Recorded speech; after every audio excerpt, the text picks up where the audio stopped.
As she said, we are part of the ACT team, and what that is activating catalytic transformation.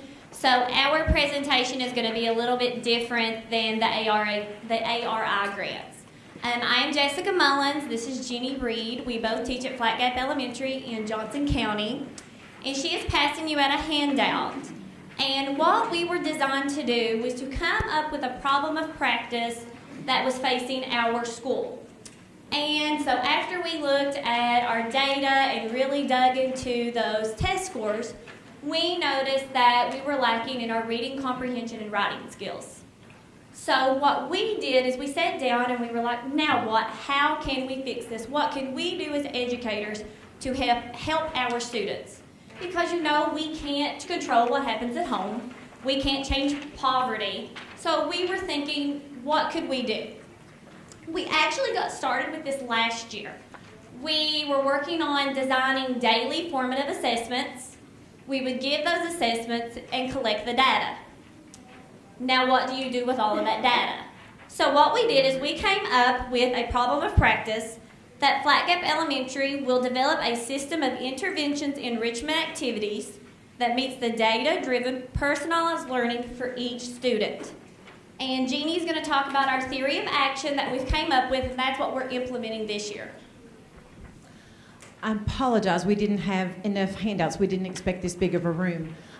We will, if anyone would like to have a copy, this is our theory of action. My email address is jeannie.reed@Johnson. I can take one down, make some copies for you. Oh, great, thank you so much.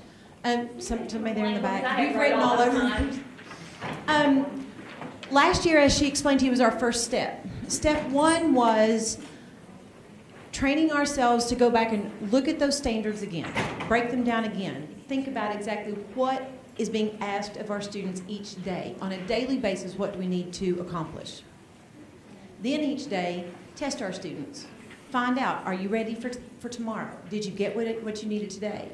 The problem was at the end of the day when you're sitting there and 4 students didn't get it. But the next day, the other 25 are ready to go. And that's where this year comes in. That's where our transformation is going to happen. If you look at our theory of practice, it shows each contributing member of our team. This started with our principal. We went to him last year and said, okay, we're doing what you asked. We're assessing our kids each day, but what do we do with the ones that aren't ready for tomorrow? And he masterfully arranged our schedule so that 4 days a week, my students who mastered today's learning target go to either a writing lab or the library for a class. And the ones who didn't get it stay with me and have 30 intense minutes to get them ready for tomorrow. Whatever today's learning target was, I'm ready with small group, face-to-face, let's get this accomplished before tomorrow.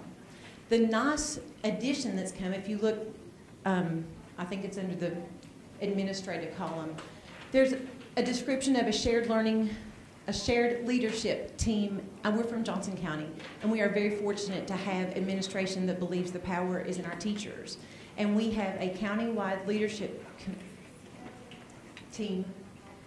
And one of the things we garnered from time with them is students need to know themselves. Where are they? Where are they headed? What's next? And so what we've done is to incorporate the rest of this year's pattern is each of our students has his or her own data notebook. Every single day, they start with their I will statement for that day. Today, I will calculate equations with exponents or whatever the target happens to be that day. Then, at the end of that class period, they report about their formative assessment. Did I get it today? Am I ready for tomorrow? Or, I need to come to see you today, Ms. Reed. Our time has grown to be called Greyhound Grit Time.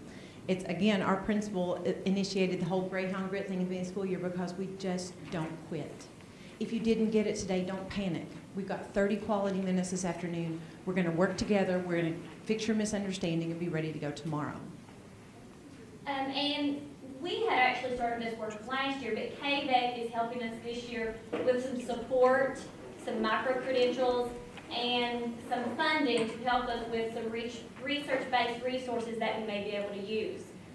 In the end, we are really hoping to reduce our numbers of kids that go through the RTI process, because what we're basically doing is 30 minutes of RTI a day for these kids. We're getting them caught up, so we are really getting the gift of time to spend on these students. And I don't know if you hit on this, but sometimes you have kids that get everything on those days, and it's one of those wonderful days. But we still pull kids, and we go the extra mile with them. We do these enrichment activities.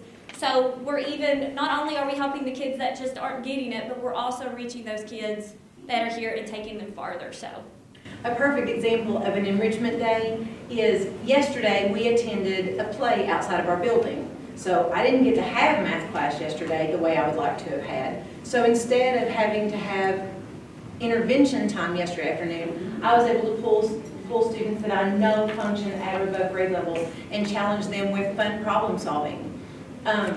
It's the individual, personalized learning that we're getting from this that is amazing. I teach math in the 6th grade, and at the beginning of the school year we started with order of operations.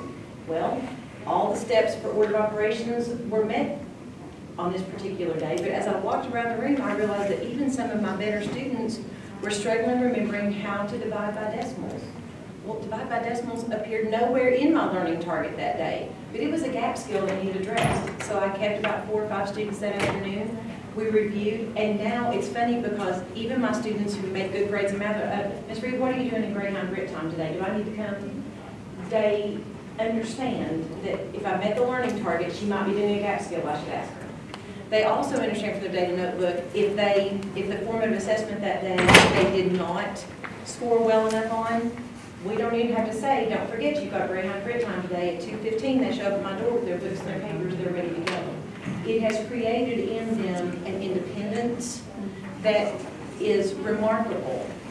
And it's so helpful for them to know this is where I am, this is where I need to be, and I'm just not yet there yet. I'm going to have to use a little of that Greyhound grit and get there. And it is really remarkable to see students owning their own learning and taking those steps for themselves. Does anyone have any questions? Thank you.